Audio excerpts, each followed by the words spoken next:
The numbers are beautiful. If you looked at them statistically and you even compared them to the legendary goated 2019 undefeated national championship team, if you look at their points per game in 2019, they're a little bit over 48. This year, we're a little bit over 47. Their pass yards in 19 was a little bit over 400. We're floating around the 339 yard per game mark. But rushing yards per game is where we take the cake. They got 166.8.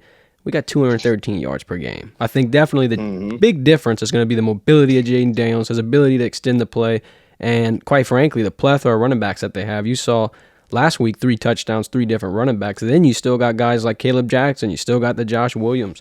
I think Coach Frank has really developed that room as well. The wide receiver duo stats, Nabers and Thomas are combining for 20 touchdowns, 1,713 yards. Jay Jettas and Jamarr Chase at this point in the season in 2019 had 19 touchdowns, 1,708 yards. So it's interesting when you look on paper, Nabers and Thomas collectively going against Jettas and Chase, and they're going toe-to-toe. Yeah, years are different, and Chase and Jettas had, Edwards, like you said, Terrence Marshall. They had some guys in there as well. But I think LSU, we've got a lot of talent sprinkled in there, and this could potentially be, when it's all said and done, one of the better offenses. You got another Heisman potential quarterback, Jayden Daniels versus Joe Burrow stats. Joe had him in the passing yards, a little over 2,800. Jayden Daniels has 2,573. Completion percentage is pretty similar. Joe's through 8 games, 79%. Jayden's 73%. 25 passing touchdowns for Jayden, 30 passing touchdowns for Joe. But here's where the things change up quite a bit. Rushing yards, Joe Burrow 125. Yep. Jayden Daniels 521. 2 more rushing touchdowns at 5 for Jayden than Joe Burrow's 3. So I think that X factor of Jayden being able to get out the pocket, go down the field, it could really, help them push past that 2019 mark in a way of they're a lot more explosive on the offensive side. Yeah, the defensive side's a lot different. That's a whole nother rabbit hole we could dive down. But what do you think about 2019 versus 2023 and just all the hype that's building up around this offense? We kind of expected this coming into the season, right? We talked about it. Just talking to some of the people in that building down there in Baton Rouge and talking to some of the players, and me being at a lot of those practices, man, and knowing the makeup of this team, I felt like this team had some similarity to that 2019 team. When you talk about the receiving core, when you talk about the offensive line, when you talk about the quarterback play. Yeah, Joe Burrow, when he first got to LSU, we was all saying, why did we even take this guy from Ohio State, right? When Jayden Daniels got here last year, we were saying the same thing. Why did we get this guy from Arizona State?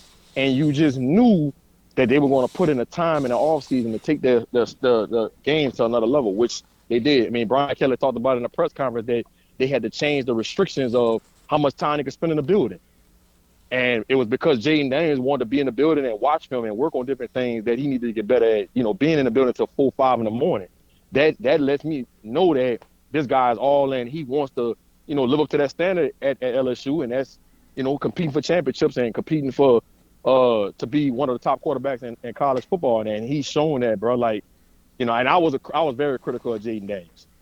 I'm glad he's proved me wrong and a lot of other people wrong.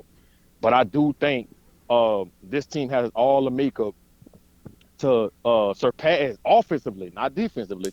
Offensively, they have all the tools and the makeup to surpass what that 2019 team did offensively.